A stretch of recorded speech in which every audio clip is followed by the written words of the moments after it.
Subscribe now and press the bell icon. Never miss an update. बोला शंकर भगवान की मोर बेटा कौआ डीजे विकास लीडर सीतामढ़ी कामर में से काट के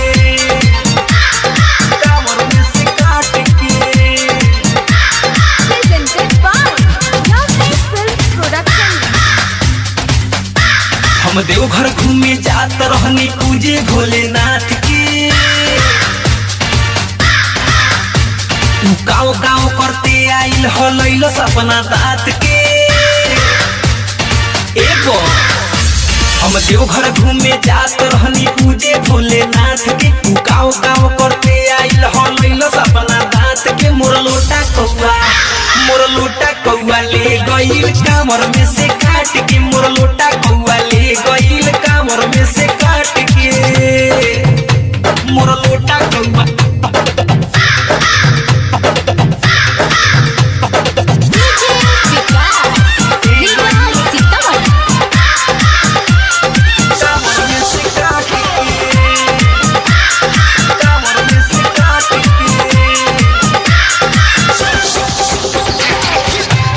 आप सुन रहे हैं अमित पटेल की आवाज में।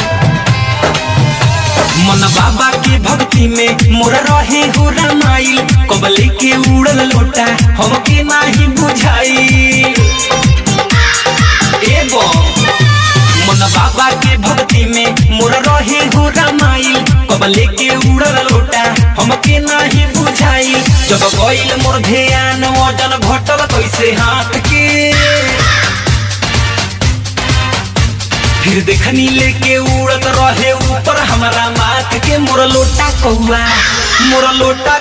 ले गइल कामर में से काट के मोर लोटा कौआ ले गइल कामर में से काट के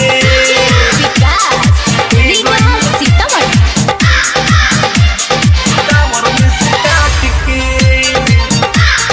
कामर में से काट के कामर में से काट के अब का हम लेके जाइब का भोला के चढ़ाइब जब जइहे बाबा रूसी कैसे उनका मनाइब एबो अब का हम लेके जाइब का भोला के चढ़ाइब जब जइहे बाबा रूसी कैसे उनका मनाइब हम बार बार समझैनी नहीं मानल हमारा बात के एबो हम बार बार समझैनी नहीं मानल हमारा बात के मोर लोटा कौआ ले गइल कामर में से काट के मोर लोटा कौआ ले गइल कामर में से काट के हम देवघर घूमे जात रहनी पूजे भोलेनाथ के गाँव गाँव करते आइल हलैल सपना दात के एगो हम देवघर घूमे जात रहनी पूजे भोलेनाथ के गाँव गाँव करते आइल हलैल सपना दात के मोर लोटा कौआ ले गइल कामर में से